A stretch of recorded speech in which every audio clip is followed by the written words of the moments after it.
Moin Leute, schön, dass ihr wieder eingeschaltet habt. Im letzten Video habe ich euch gezeigt, warum ich den ganzen Motor wieder ausgebaut habe, warum ich den zerlegen musste. Und im heutigen Video geht es darum, den Motor wieder zusammenzusetzen und auch wieder einzubauen.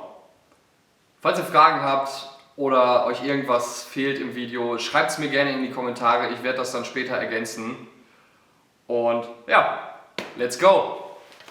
So, wir fangen dann erstmal an, die ganzen Laufflächen im Gehäuse zu fetten. Also alle Sitze, wo die Getriebewellen reinkommen, die Lagersitze und auch das Schaltgestänge.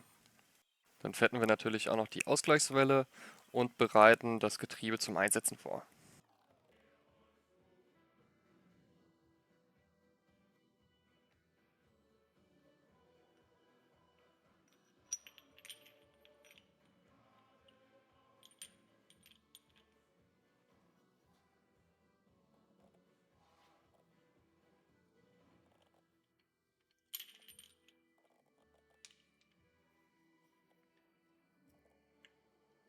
Diesmal begehen wir nicht den Fehler, dass wir den einen Ring auf die falsche Seite des Getriebezahnrads setzen.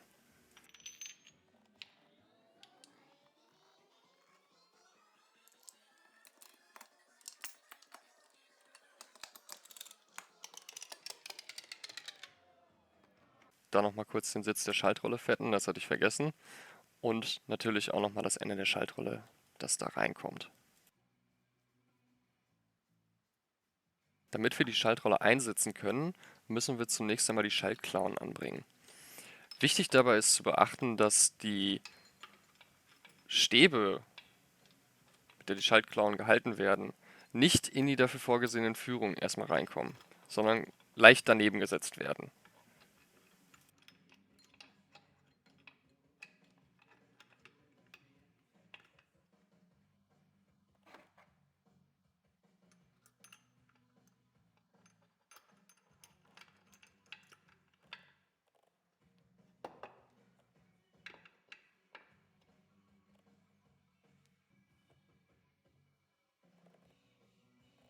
Und dann kann man natürlich ganz entspannt die Schaltrolle einsetzen. Aber ich habe natürlich auch vergessen, dass da ja noch das Schaltgestänge mit reinkommt. Deshalb musste ich die eine Schaltkleidung nochmal rausnehmen und habe dann erstmal das Schaltgestänge reingesetzt.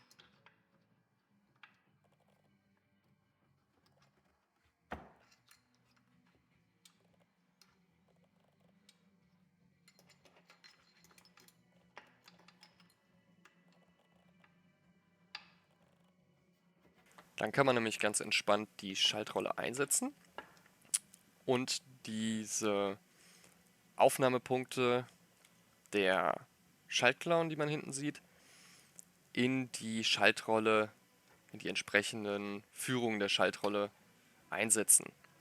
Danach muss man natürlich noch die Pinne der Schaltklauen in die Öffnung im Gehäuse reindrücken, in die Befestigungsöffnung. Ich hoffe, das ist verständlich, man sieht es besser im Video. Jetzt kann man zur Probe einfach mal alles ein bisschen durchdrehen und auch mal ein bisschen durchschalten, ob alles wirklich geschmeidig läuft.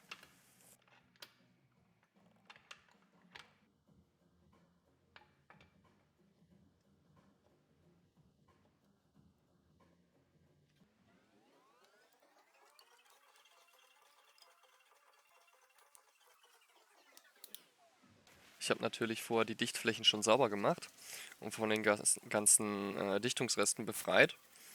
Und jetzt kann man nochmal mit Bremsenreiniger drüber gehen, dass kein Öl oder sonstige Fette mehr drauf sind. Und dann können wir das Gehäuse auch zusammensetzen. Denkt aber daran, dass ihr die Passhülsen nicht vergesst. Besonders diese eine kleine hier mit der Dichtung.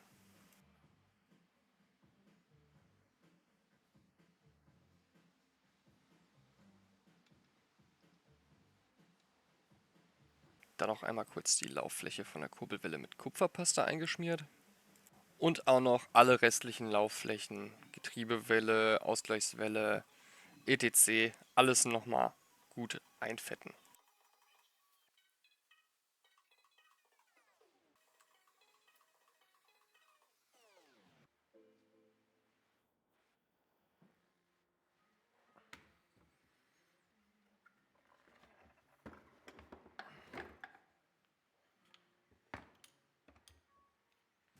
Jetzt noch schnell die Dichtpaste auftragen. Schön dünn, nicht zu viel.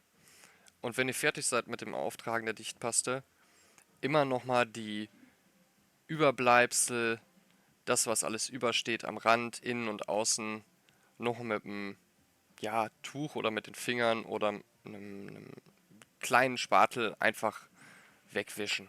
Denn alles, was zu viel an Dichtpaste ist, wird später irgendwie herausgedrückt und wandert in den Ölkreislauf. Und das möchten wir nicht. Jetzt können wir endlich die Gehäusehälften zusammensetzen. Achtet darauf, dass der Schaltstern in der richtigen Position steht, damit er durch die entsprechende Öffnung durch kann. Denn sonst blockiert er und ihr hämmert da umsonst rum oder versucht es sonst irgendwie drauf zu kriegen. Da könnte der manchmal blockieren.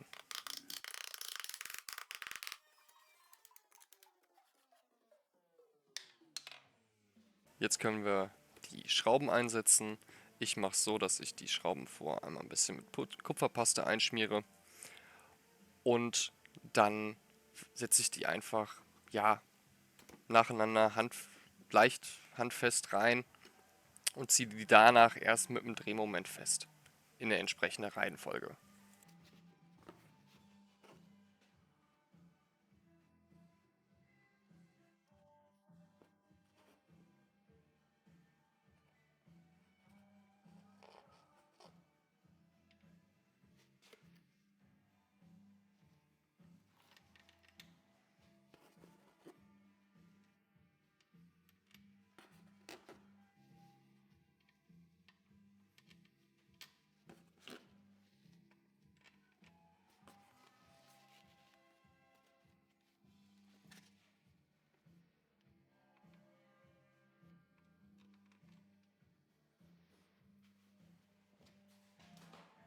Ja, wie werden die Schrauben jetzt angezogen, in welcher Reihenfolge? Ihr könnt das aus dem Werkstatthandbuch nehmen. Dort stehen die Reihenfolgen auf jeden Fall drin. Ich mache es so, dass ich immer erst an den Passhülsen anfange, oder beziehungsweise da, wo die Passhülsen sitzen, da erst die Schrauben festmache und dann über Kreuz die festziehe. Und ja, ich habe es hier in dem Video nicht so gemacht. Schande auf mein Haupt. Es war schon spät. Ja, kann vorkommen. So, dann drehen wir den ganzen Motor mal um und machen das ganze Spielchen mit den Schrauben nochmal.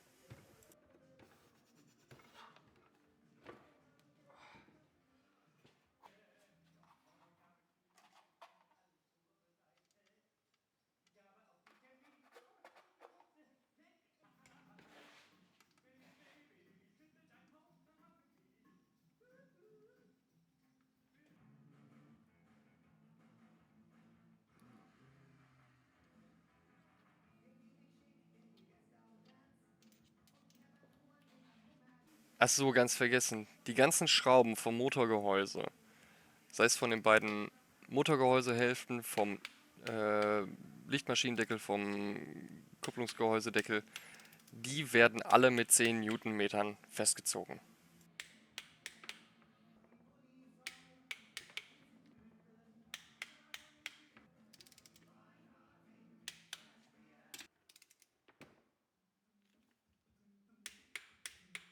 So, und nach dem Festziehen gehen wir jetzt noch einmal den Motor ringsum ab und entfernen die restliche Dichtmasse, die durch das Festdrücken rausgedrückt wurde. Auch an der Zylinderöffnung. Besonders dort müssen wir die Dichtmasse nochmal entfernen.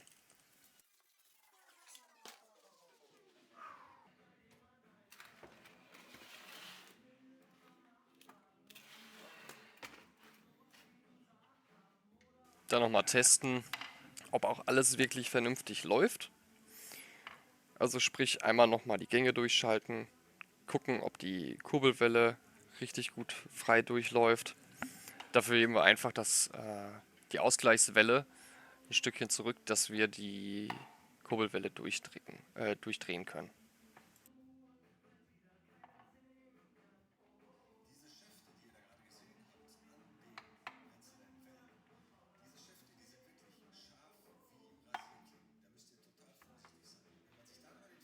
Bevor ich jetzt anfange, alles wieder einzusetzen, öle ich erstmal noch die ganzen Lager, weil ich die vorher einmal komplett ausgespült habe und gereinigt habe. Und dann können wir auch loslegen, alles wieder auf die Kurbelwelle zu setzen. Ich mühe mich da so ein bisschen ab, die Passfeder reinzukriegen, denn da ist mir so ein kleiner Fehler passiert. Das werdet ihr aber auch gleich noch sehen.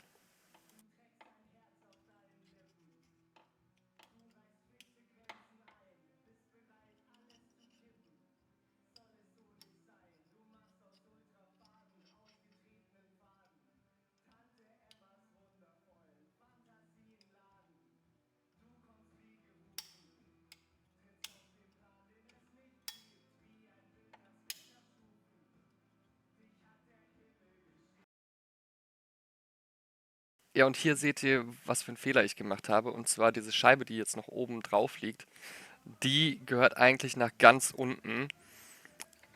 Ich habe dann erstmal weitergemacht, das Ritzel auf die Ausgangswelle zu setzen. Und habe dann später nochmal den Kruscht von der Kurbelwelle runtergenommen und habe dann die Scheibe nach ganz unten hingesetzt und dann hat das auch besser gepasst.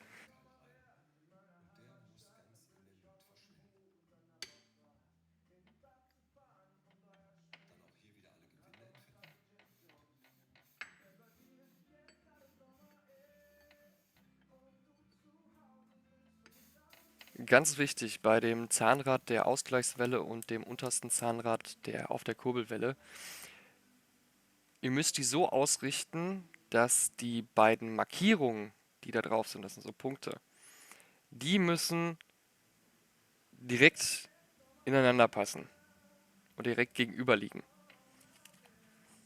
Leider hat hier das Zahnrad noch nicht ganz auf die Ausgleichswelle plus Passfeder draufgepasst, weil die Passfeder nicht richtig saß. Diese ja, Führungsschienen, die da drin sind auf der Welle, die waren ein bisschen verkantet und da musste ich ein bisschen mit dem Schraubenzieher ein bisschen das wieder glätten, bis das dann wieder gepasst hat.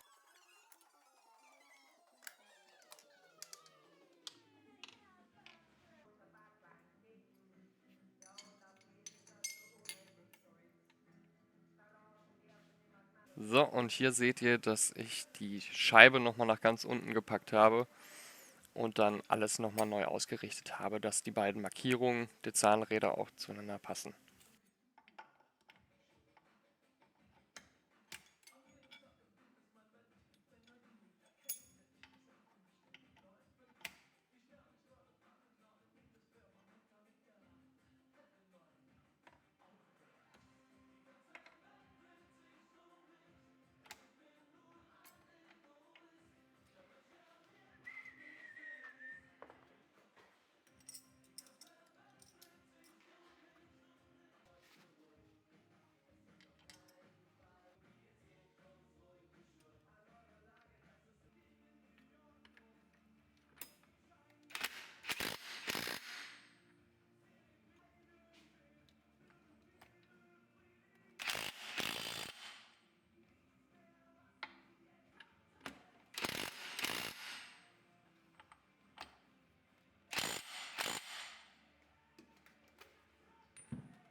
Dann geht es auch direkt weiter mit der Ölpumpe. Einmal schön die Flächen eingefettet und die Dichtringe einmal getauscht. Und dann können wir die Ölpumpe befüllen, damit die Ölpumpe auch direkt am Anfang Öl fördert.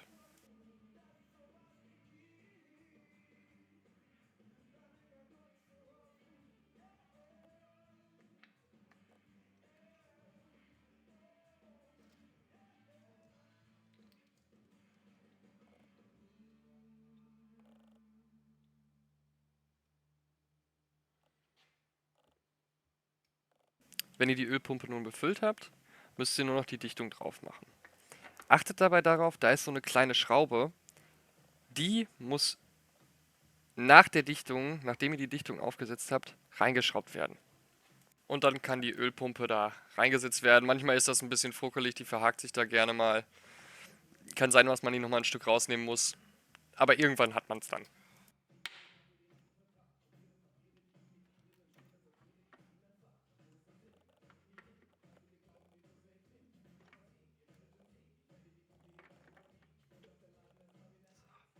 Schrauben wieder festziehen, 10 Newtonmeter.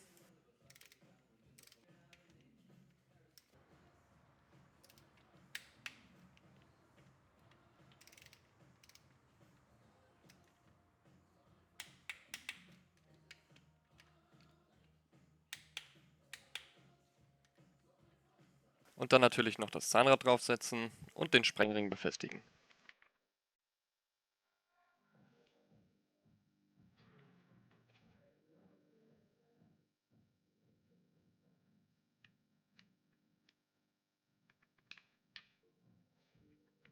Jetzt nochmal kurz den Ölkanal mit Öl auffüllen, dass auch wirklich direkt, wenn wir den Motor starten, Öl gepumpt wird.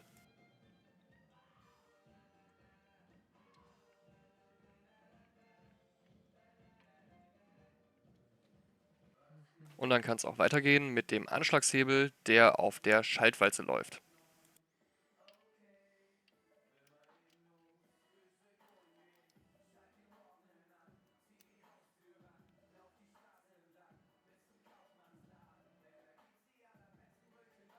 Um den Anschlagshebel richtig zu befestigen, schraubt den erstmal locker fest und bringt die Feder in die richtige Position, dass die wirklich richtig sitzt.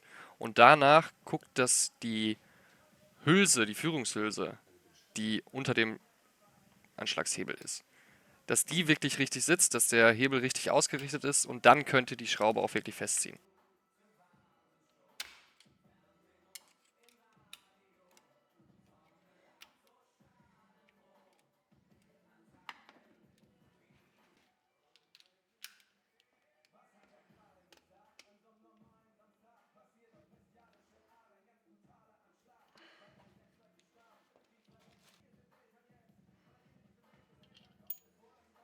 Weiter geht's dann mit der Schalteinheit. Auf der befindet sich eine Markierung, so ein Punkt. Und genau so ein Punkt befindet sich auch auf der Schaltwelle. Die beiden müssen zueinander fluchten. Darauf müsst ihr achten.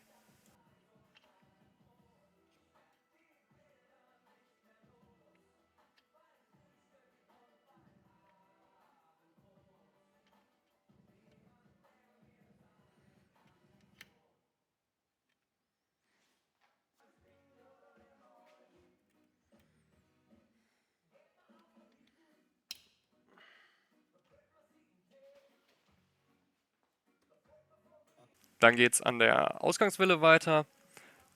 Erstmal den Sprengring befestigen, danach die Scheibe drauf, dann das Zahnrad, wieder Scheibe und dann wieder den Sprengring drauf. Achtet darauf, dass ihr nichts vergesst.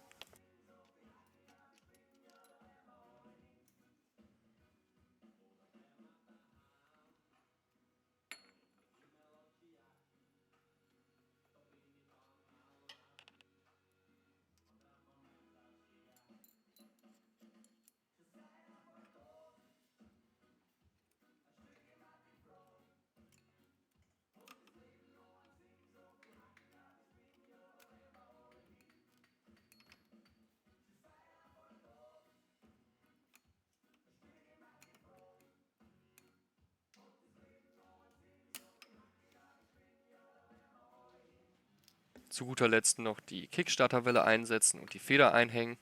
Und dann können wir auch schon die Kupplung montieren.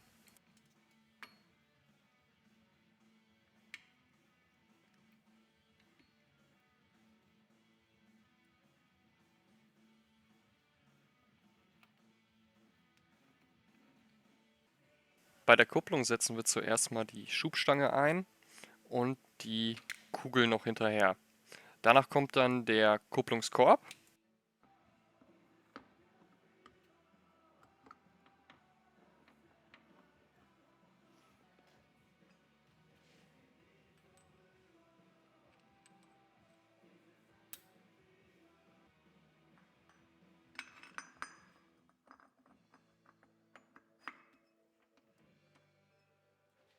und dann natürlich noch das Sicherungsblech.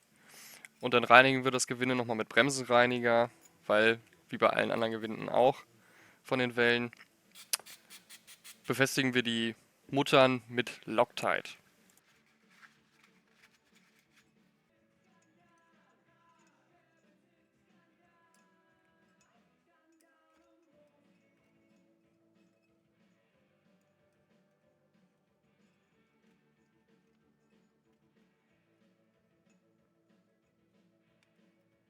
Um die Mutter wirklich richtig festdrehen zu können, nehmt euch am besten einen Kupplungskorbhalter, wie auch schon beim Ausbau.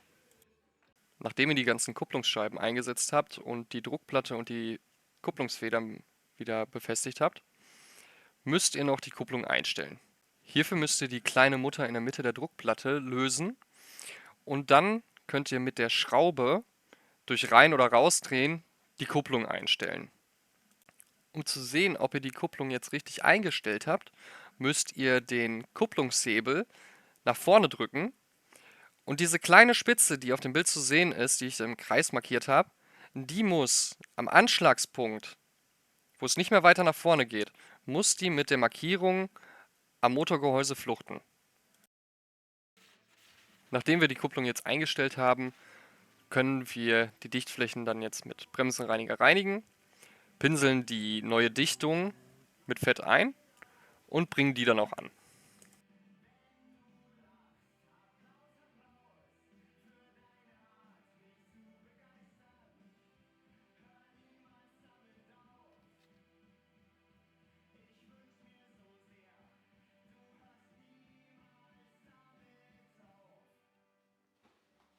Jetzt setzen wir den Kupplungsgehäusedeckel auf und verschrauben alles.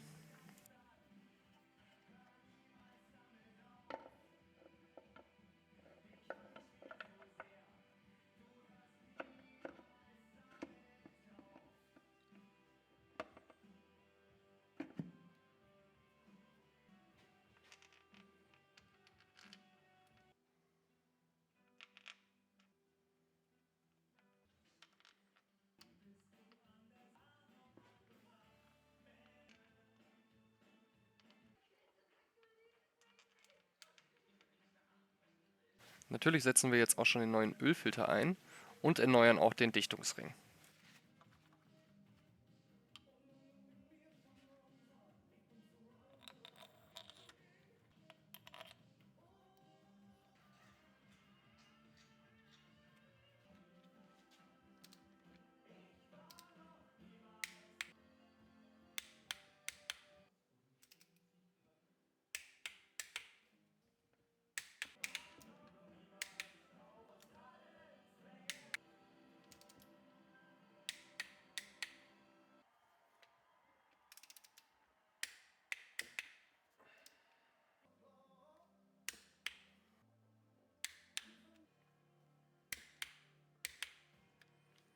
Jetzt geht es weiter mit dem Kolben. Hier fetten wir auch zunächst mal die ganzen Laufflächen vom Pleuel und vom Kolben, stecken alles zusammen und setzen den Kolben dann drauf und befestigen noch den Sicherungsring.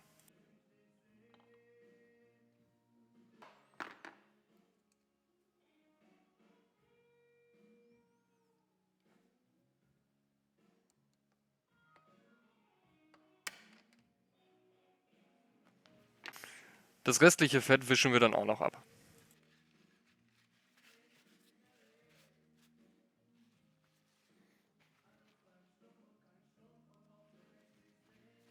Dann geht es auch schon daran, die Dichtmasse aufzutragen. Einmal direkt auf dem Zylinderfuß, Motorgehäuse, dann kommt die Metalldichtung da drauf und dann nochmal eine dünne Schicht auf die Metalldichtung drauf. Nochmal kurz die Kolbenringe ölen. Achtet darauf, dass das Öl nicht auf die Dichtfläche tropft.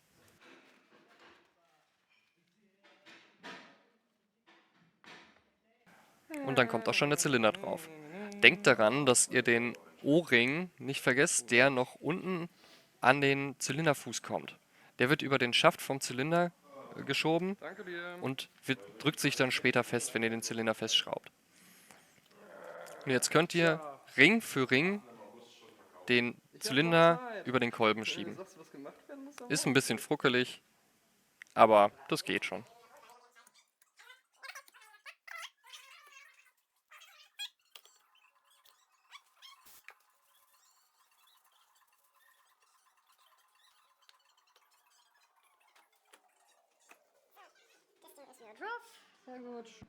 Dann habe ich nochmal nachgeguckt, wo die Unterlegscheibe von den Zylinderhülsen gefehlt hat. Die dann noch kurz reingesetzt und dann auch den Zylinder festgeschraubt.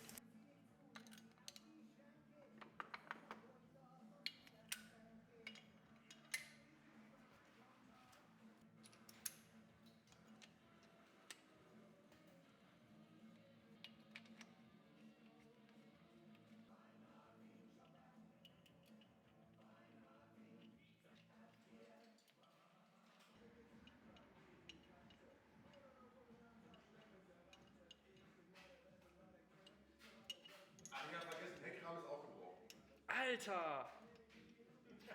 Alter! Da habe ich die weggegeben, aber wieder so Ende Juli. Ja, Damals mussten die das noch nach Italien schicken dafür. ja. Ist ja keine Ahnung, wann der rausgeflogen ist. Oh, ich hab Angst. Wie viel kriegt die? 42 kriegt die. Nee, aber ich hab Angst. Oh. Ich hab schon so manche Gewinne hier geschrottet. Komm, knack endlich. Sind das keine Dehnschrauben? Nee. Okay, Gott.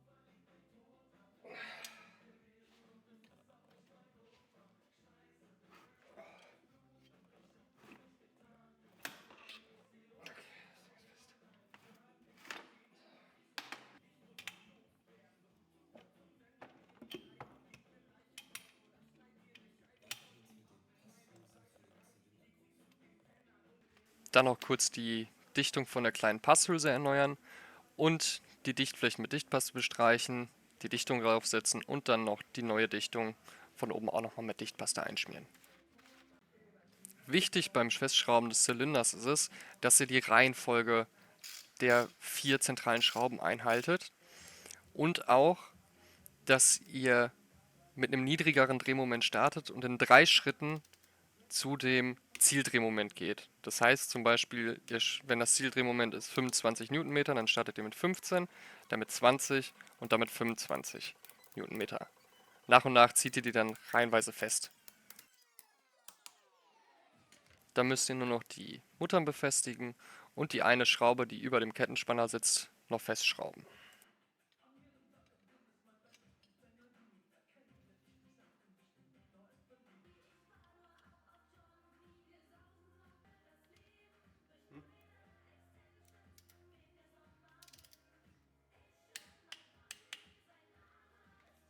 Jetzt können wir die Kette schon mal einhängen.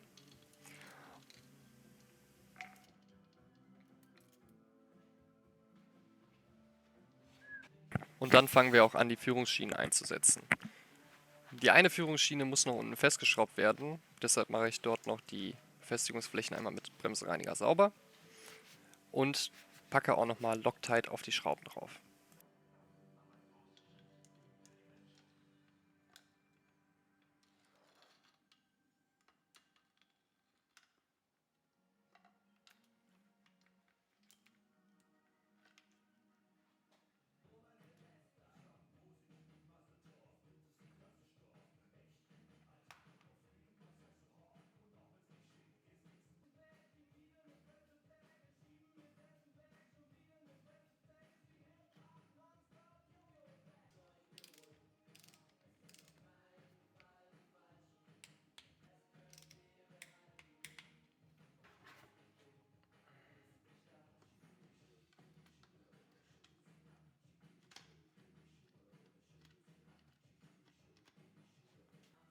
und schön wieder die Laufflächen von der Nockenwelle einfetten.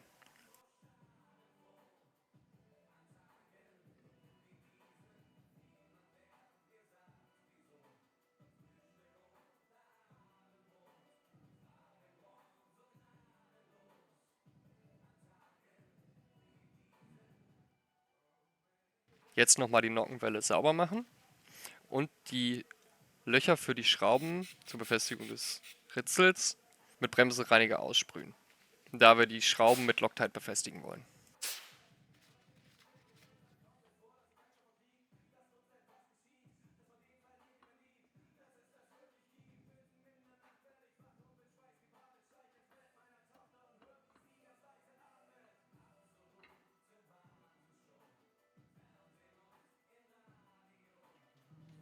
Dann noch das Ritzel einsetzen und die Kette drüber legen. Und dann muss man noch darauf achten, dass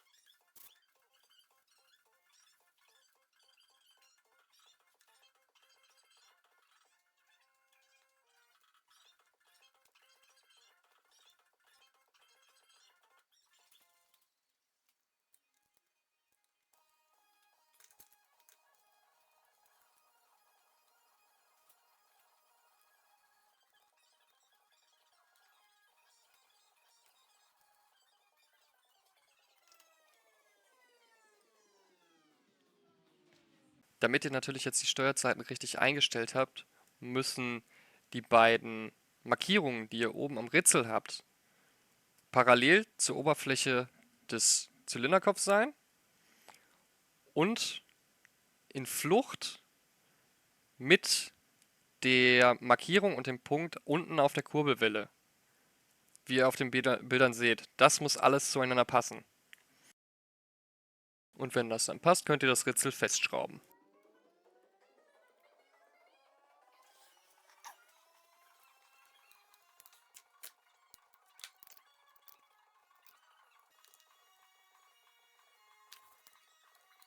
Jetzt nochmal das überschüssige Fett entfernen, die restlichen Laufflächen der Nockenwelle nochmal einfetten und dann nochmal auf das Ende der Ventile nochmal einen kleinen Tupfer Fett auftun.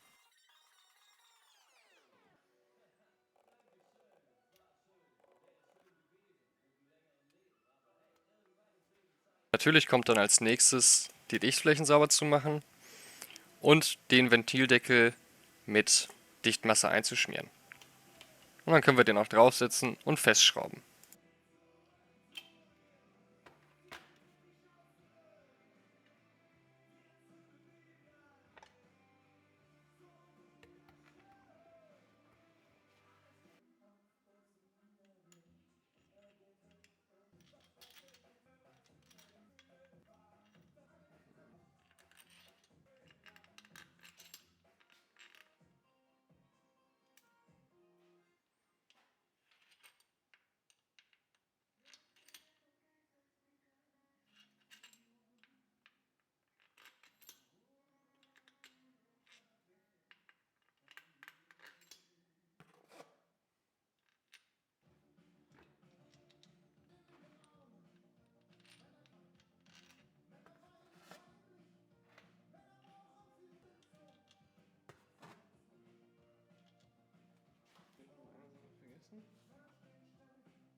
Kettenspanner wieder rein.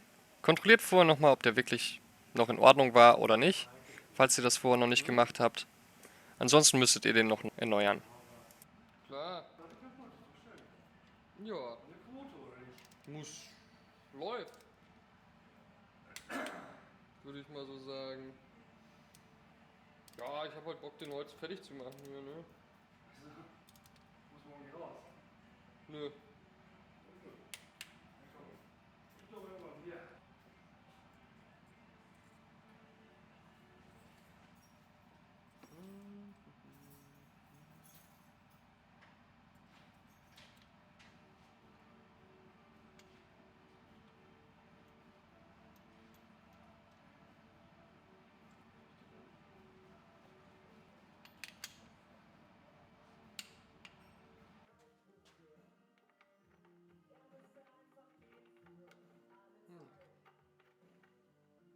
Man sieht es jetzt zwar nicht, aber bevor ich die Deckel raufschraube, habe ich natürlich das Ventilspiel überprüft. Wenn ihr das gemacht habt, füllt ihr einfach ein bisschen Öl noch rein und dann könnt ihr die Ventildeckel draufschrauben.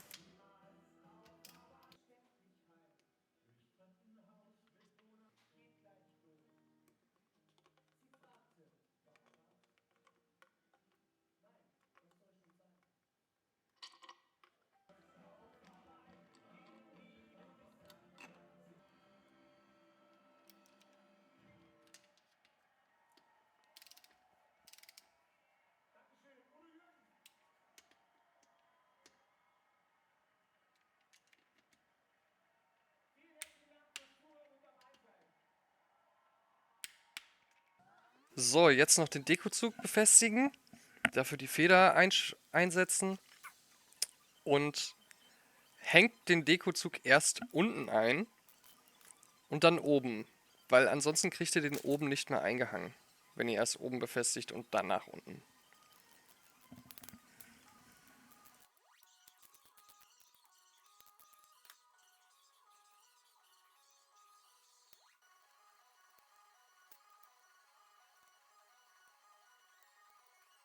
Und den Dekozug müsst ihr dann auch nochmal einstellen. Der Dekozug sollte so ungefähr, ja, zwischen 1 und 3 mm Spiel haben.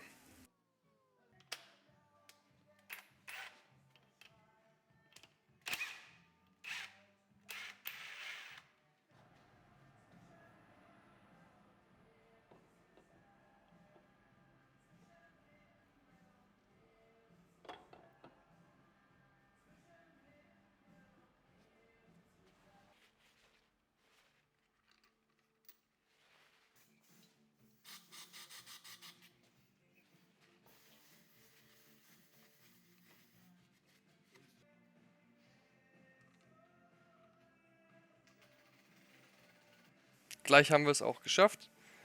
Polrad muss noch befestigt werden.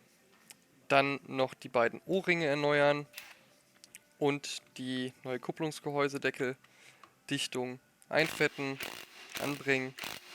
Und beim Kupplungsgehäusedeckel müsst ihr darauf achten, da ist so ein, ja, Gummipart, so eine Brücke drin. Die muss noch mit Dichtpaste abgedichtet werden.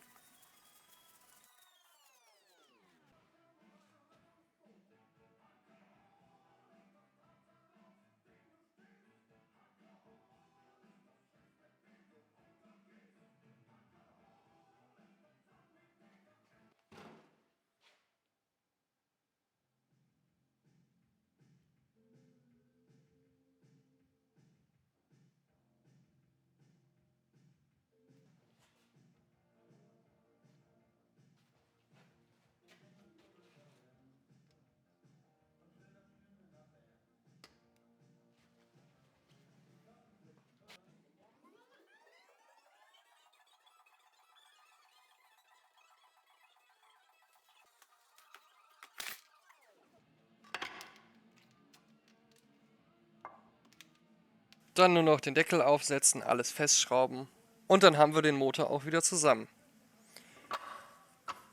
Wie ich das alles wieder einbaue, das seht ihr jetzt im Zeitraffer. Falls ihr irgendwelche Fragen haben solltet, schreibt mir gerne in die Kommentare, schreibt mich direkt an oder folgt mir gerne auch auf Instagram.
Und noch ein Punkt zum Öl auffüllen. Wenn ihr das jetzt auffüllt, bleibt das gesamte Öl erstmal im Ölausgleichsbehälter drin. Das sickert noch nicht unten rein, erst wenn ihr das Motorrad wieder anschmeißt. Das heißt, füllt am besten noch nicht die gesamten 2,5, 2,3 Liter ein, sondern erstmal nur 2 oder 2,2, damit euch der, ja, Öltank nicht überläuft.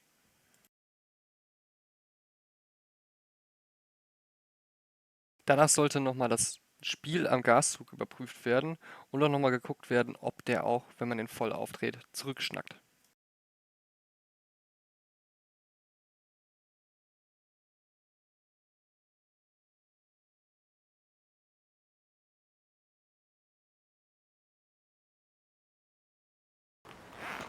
Und jetzt gibt es dann nochmal eine kleine Kostprobe, wie sich das Motorrad anhört. Allerdings ohne DB-Killer, den hatte ich rausgenommen.